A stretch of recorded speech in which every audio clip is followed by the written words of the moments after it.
안녕하세요. 일단 저의 근황부터 말씀드리겠습니다. 코로나로 타격을 입은 친구들과 함께 상부상조하는 일을 몇 개 동시에 진행하고 있습니다. 그 때문에 방송을 하는 데에 들이는 시간을 충분히 확보하지 못하고 있습니다. 그래도 일주일에 한 번 정도는 주기적으로 글을 발표하리라 다짐하지만 몸이 마음만큼 따라주지를 않는군요. 요즘 뜸한 저의 방송 활동에 독자 여러분의 너그러운 마음을 구걸해 봅니다.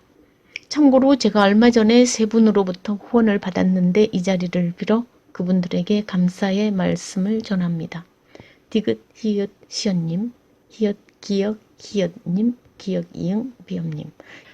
인사가 늦어서 죄송합니다. 어제 노단TV를 보고 이번 방송을 준비해 보았습니다. 1202 윤석열 개국 공신뽕의 실체를 찾아서 누구냐 넌. 그래서 이번 글은 노단이를 응원하기 위한 것입니다. 노단이를 응원하니 물론 제보자 X도 응원하는 것이고요. 당신이 진정한 진보 진영의 사람이라면 노단이와 제보자 X 두 분의 시각을 분열로 보지 마십시오. 진보가 분열로 망한다고 하나요? 당신은 진정으로 그 말을 믿습니까? 그렇다면 당신은 생각 없는 문해충일 뿐입니다. 진보가 정령 분열로 망할까요? 그런 개소리에 그만 쏘십시오. 개구라 그만 치라고 하십시오. 진보는 분열을 못해서 망합니다. 제대로 된 분열을 못해서요. 저의 이 글이 구독 취소를 몰고 올지라도 저는 할 말을 해야겠습니다. 시간이 없어 활동을 못하지만 저는 전투적인 깨시민이고 우아하게 글을 쓰는 것을 좋아하니까요. 제가 사용한 단어가 우아하지 못하다고요? 지금의 상황이 우아함을 유지하지 못하게 만드는 걸 저로서도 어쩔 수가 없네요. 그러니 제게 용서해 줄게 라고 말해주세요. 이 글을 다 읽고 나면요. 조선이 붕당 정치로 망한 것입니까? 정령 사색 당파의 폐해 때문에 망했나요? 저도 학창시절에는 사색 당파의 폐해에 대해 귀가 아프도록 들었고 그 때문에 조선이 썩었다는 수업을 받은 적이 있습니다. 이 세상 모든 나라를 뒤져보십시오. 그들이 체제를 유지한 내막을 연구해 보십시오. 그 어떤 나라든 당의 색채가 다양하고 필요하면 분열을 하여 세력을 넓히고 서로의 잘못을 견제하고 서로의 잘한 점이 나라를 이끌어가는 동력이 될 때 그 나라는 견실하게 유지되어 왔습니다. 그것은 바로 인류의 역사를 이끌어온 원동력이 되어 왔습니다. 붕당 정치의 치열한 환경에 있었을 때 조선은 건재했습니다. 그 당시 사화 때문에 정치적인 희생양이 무수히 만들어졌지만 존재감 갑의 조선이 있었습니다. 옆 동네 애들이 임진년에 칼과 화염을 앞세워 한반도를 무참히 짓밟았어도 조선은 무너지지 않았습니다. 이번에는 병자년에 북서쪽에서 애들이 쳐들어와 임금이 머리를 3번 조아리고 9번 이마를 바닥에 쳐박으며 피 터지기 항복의식을 거행한 후에도 조선은 망하지 않았습니다. 붕당이 있었고 서로 견제가 있었으며 서로에게 지지 않으려는 심리가 작용했습니다. 조선은 정조 이래 거의 100년 동안 제대로 된 붕당으로 견제를 하지 못해 결국은 망하고 말았습니다. 한반도를 헤쳐먹겠다고 작정한 무수한 적들의 손에 초토화되어 결국은 문화와 문명에 있어서 우리 발톱의 때만도 못한 저 저급한 인간들에게 칼로 피바람을 즐기는 쪽발이 애들에게 먹히고 말았습니다. 100년의 초기에는 풍령조씨 그리고 후기에는 안동김씨라는 거대한 노론당 하나가 모든 것을 헤쳐먹고 있었으니 망한 것입니다. 제대로 된 분열로 이 세력을 견제하는 제대로 된 또 하나의 정치 세력이 있었다면 그렇게나 쉽고 그렇게나 어이없게 그리고 또 그렇게나 허무하게 쪽발이 놈들에게 잡아먹힐 이유가 없었겠죠. 지난 4월 15일의 거사를 위해 정봉주는 진보의 제대로 된 분열을 기획하는 장엄한 대장정의 길로 들어섰습니다. 그는 제21대 국회의원 선거에서 서울 강서갑 출마를 선언하였지만 민주당에선 부적격 판정을 내렸었지요. 정봉주는 반발하였고 민주당은 미래 한국당에 대항할 비례정당을 창당할 것을 그에게 제안했지요. 이에 비례정당 열린민주당을 만들었는데 뒤늦게 민주당은 더불어 시민당을 창당하여 그를 배신했습니다. 이 과정에서 기존의 약속과 다르게 민주당 중진들은 정봉주를 외면했고 그는 결국 낙동강 오리알 신세가 되었었습니다. 손혜원은 시사타파 이종원과 함께 신당 창당을 준비하다가 열린 공천으로 후보를 캐스팅하자는 의견 때문에 서로 마찰을 빚게 되었지요. 이에 이동형의 주선으로 손혜원과 정봉주와의 만남이 이루어졌었지요. 그렇게 하여 정봉주와 손혜원은 열린민주당이라는 제대로 된 진보진영 분열의 밑거름을 차곡차곡 다지고 있었습니다. 그러나 정봉주를 믿지 못한 수많은 유권자들이 누군가의 협박에 넘어가 그를 등지게 되었고 그래서 결과는 어떻게 되었나요? 진보는 분열로 망한다는 유사일의 최대 망언의 이념 속에 갇힌 사람들이 제대로 된 분열을 할 절호의 기회를 원천 차단해 버렸습니다. 갈라치기가 자살 행위라는 위협으로 사람들은 겁을 먹었고 몰빵의 결과는 참혹했습니다. 3명의 국회의원, 열린당이 아무리 열정이 있고 똑똑하고 정의감으로 분기탱천한 인물들이라 하더라도 3개의 의석으로 국회에서 할 수 있는 일은 그다지 많지 않았습니다. 우리 진보 진영이 분열을, 그것도 제대로 된 분열을 해야 하는 이유는 지금 현재 대한민국의 권력의 중심축이 부패하고 무능한 친일, 종미, 수구 쪽으로 완전히 쏠려 있기 때문입니다. 윤석열 앞에 진보 진영이 제대로 맥을 못 추는 것도 바로 이 때문입니다. 이 처참하게 부끄러운 세력을 줄이기 위해서는 진보가 세력을 넓혀야 합니다. 그 세력을 넓히는 한 방법이 바로 분열입니다. 많은 분열은 필요 없습니다. 2개나 3개 정도의 분열이면 족합니다. 같은 방향을 향하는 세력으로 우리는 정의당에게 많은 역할을 기대했었습니다. 이전의 국민의당도 계략적으로 같은 방향을 향하고 있었습니다. 그러나 현재 정의당은 꼴패미당으로 전락하고 말았습니다. 국민의당은 초딩당으로 존재감마저 없어져 버렸습니다. 이제는 이전의 정의당을 향하던 진보성이 열린당의 어깨에 걸리게 되었습니다. 열린당의 임무가 그만큼 엄중하다는 의미이지요. 그럼에도 불구하고 한국 민중의 정치 성향은 거대당에 경도되는 경향이 있습니다.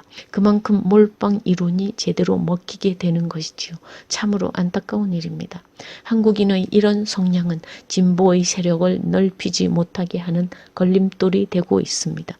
그래서 초기의 희망만큼 열린당의 미래가 밝지는 않는 듯합니다.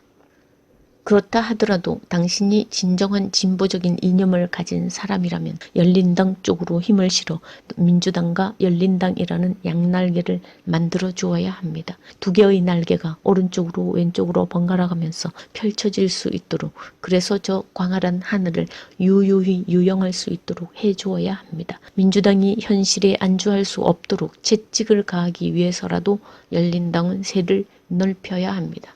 끊임없는 배신에도 정봉주는 불사조처럼 살아남아야 합니다. 왜냐하면 정봉주야말로 진보 진영에서 제대로 된 분열을 기획할 수 있는 사람이기 때문입니다. 같은 무리의 정치 세력의 배신, 가장 믿었던 친구로부터의 배신, 그리고 유권자의 배신으로 그는 지금 침묵의 세계에서 나오려 하지 않습니다. 정봉주가 침묵을 깨고 나올 수 있는 유일한 길은 우리 깨어있는 시민들이 분열을 파괴의 시각이 아닌 군형과 견제의 시각으로 볼 때 가능합니다. 우리가 분열에 대한 정확한 정의를 할 때 그가 제대로 정치 활동을 할 수 있는 한판의 군마당을 선사할 수 있는 것입니다. 제발 다음 선거에는 제대로 된 분열을 할 수 있도록 정봉주가 만든 당에 힘을 실어 주십시오. 열린당의 세력을 늘려 진보 진영의 양날개가 될 수 있도록 제발 좀 깨어나 주십시오. 노무현의 연설이 우리의 심금을 울리고 있습니다. 우리는 깨어있는 시민으로 민주주의 최후의 보루가 될 테니까요. 김대중의 혼백이 우리의 심장을 사뿐히 들여밟고 갑니다. 우리는 행동하는 양심이니까요. 노단이의 생각은 파괴를 향하는 분열이 아닙니다. 그의 방송은 제대로 된 분열을 하기 위한 진보 진영의 무수한 생각들 중 하나입니다. 그의 논리는 탁상 앞에서 여기저기 기사를 합성해서 작성한 것이 결코 아닙니다. 제보자 X가 하는 말이 무엇인지 제대로 들어보고 시간이 있으면 제대로 실체를 파악해 보려고 노력해 보십시오. 그러면 진보는 제대로 된 분열을 할 수 있습니다. 보수는 지금 썩어 있습니다. 옷을 갈아입으면서 끊임없이 변신하고 분열하는 것처럼 카멜레온의 행동을 보여주지만 저들은 한 번도 분열한 적이 없습니다. 박근혜 탄핵 이후 분열을 시도했지만 그들은 결국 원래 자리로 회귀했습니다. 그래서 썩어 있는 것입니다. 이 썩은 집단이 건재하는 유일한 이유는 대한민국의 21세기에서 그들이 돈과 권력을 모두 쥐고 있기 때문입니다. 저는 주진우가 어디까지 잘못되었는지 확실히 알지 못합니다. 연구를 해본 적도 없습니다. 유튜브 로직 때문에 가끔씩 그의 방송에 떨어질 때가 있습니다.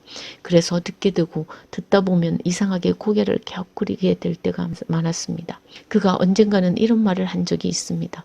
한명숙은 자신의 죄 없음에 자신감을 가졌기에 검찰에 제발로 출두해서 그 사단이 났고 주진우 자신과 김어준은 검찰의 소환에도 여러 번 뺑소니를 쳐서 살아남았다는 그런 투어의 언급이었습니다. 제가 여기서 구사한 단어들이 그가 구사한 정확한 단어들은 아니지만 대충 그런 뜻이었습니다. 그때 저는 어렴풋이 이렇게 생각했었습니다. 아, 누구에게는 검찰로부터의 뺑소니가 통하기도 하는구나. 그게 김어준과 주진우라고?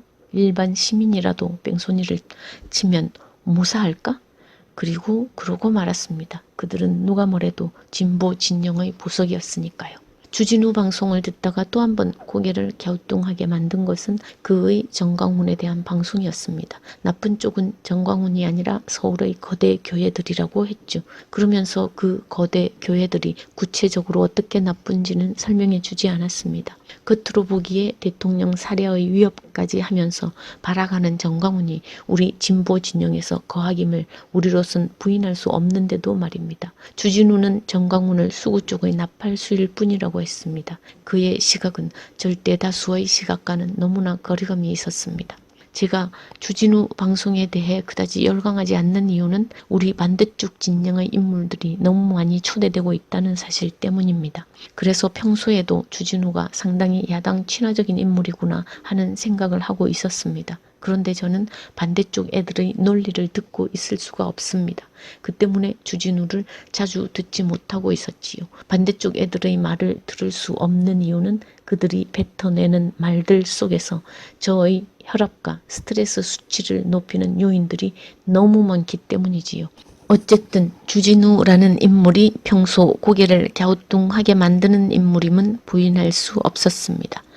당신이 지성인이라면 그리고 진보 진영의 발전을 위해 노심초사하는 사람이라면 제일 먼저 이번 주진우 사건에서 고통을 받을 사람이 누구인지를 생각해 봐야 할 것입니다.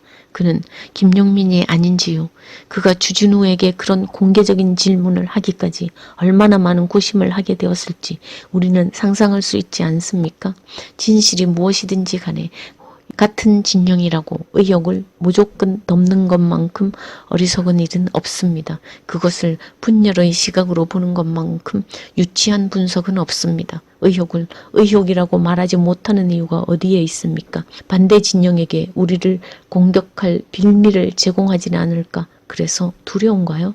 중도 성향의 지지자들이 빠져나갈 것이라 그것이 걱정되는 것인가요? 지금으로서는 진실 공방의 형태로 서로에게 상책이만 내고 있지만 당신이 주진우에 대해 의문을 품는 것 말고 그리고 김용민의 주진우에 대한 발언들이 무엇을 의미하는지 함께 고심하면서 들어주는 것 말고 우리가 할 수 있는 것이 도대체 무엇입니까? 노단이는 주진우를 진보 진영의 밀정으로 정의했습니다. 대개의 밀정은 변절을 통해서 만들어집니다. 그러니까 초기에는 밀정이 아닌 독립군이었다는 뜻이지요. 적군보다 더 위험한 것이 밀정입니다. 아군의 속내를 너무나 잘 아는 사람이니까요. 노단이의 논리는 그가 윤석열과 주진우에 대한 석연치 않은 점에 착안하여 지난 1년 동안의 연구와 천착을 한 그 결과물입니다. 우리가 할 수 없었고 할 생각도 못했던 일을 노단이가 해주었습니다. 그것 하나만으로도 저는 노단이를 응원합니다.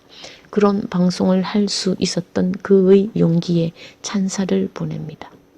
오늘 아침 12월 8일 공수처법이 한 단계를 넘어섰군요. 우리 열린당의 최강일군 최강욱이 제자리로 돌아가니 이래 추진력이 생기는 것 같군요. 한숨 돌리기는 하지만 공수처가 제 기능을 하게 되기까지 그래도 넘어야 할 산이 아직 많습니다. 그럴 때마다 민주당과 열린당이 밀고 당기면서 조금씩 앞으로 나아가기를 기원합니다. 서로 떨어져 있지만 견제하면서 한 방향을 향하고 같은 목적을 향해 나아가는데 무엇이 두렵겠습니까? 지금 검찰개혁에 대한 목소리는 또 다른 방법으로 커지고 있습니다. 코로나 때문에 모여서 목소리를 높일 수 없으니 서명 형식으로 퍼지고 있습니다. 저희 해외 한국인들도 같은 작업을 하고 있습니다. 힘을 보탤 테니 끝까지 포기하지 맙시다.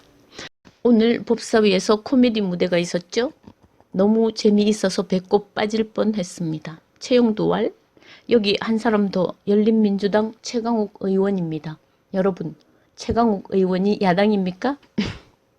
안건조정위원회 회의장에 최강욱 의원이 야당석에 앉아 있습니다. 열린민주당이 야당입니까? 여러분, 최근에 사보임한 저희가 무엇인지 잘 드러나고 있습니다. 최영두가 우리 열린민주당의 가치를 확인시켜 줍니다. 최강욱 의원, 여당보다 더한 여당, 대통령 친이당 그 의원을 사보임시켜서 야당석에 앉혀놓고 민주당이 야당석에 앉혀놨다고 합니다. 참 사보임이 이렇게 신의 한 수였다니. 파란색보다 더 파란 열린민주당의 존재가 이렇게 빛이 날 줄이야. 윤석열 때문에 받은 열 채증이 확 풀리는 것 같지 않습니까? 여러분 보셨습니까? 민주당과 열린당 사이의 이 기가 막힌 권력 분산의 힘, 그건 분열이 있었기에 가능한 것이었죠. 정봉주 만세라고 한번 외쳐볼까요? 정봉주 만세!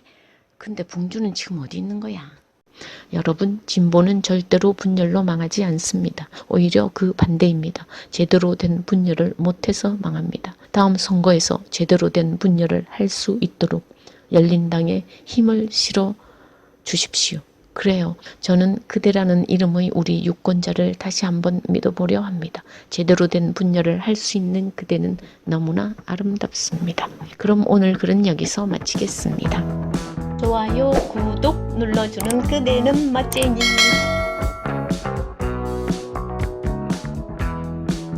여러분의 국가입 띠우리였습니다. 감사합니다.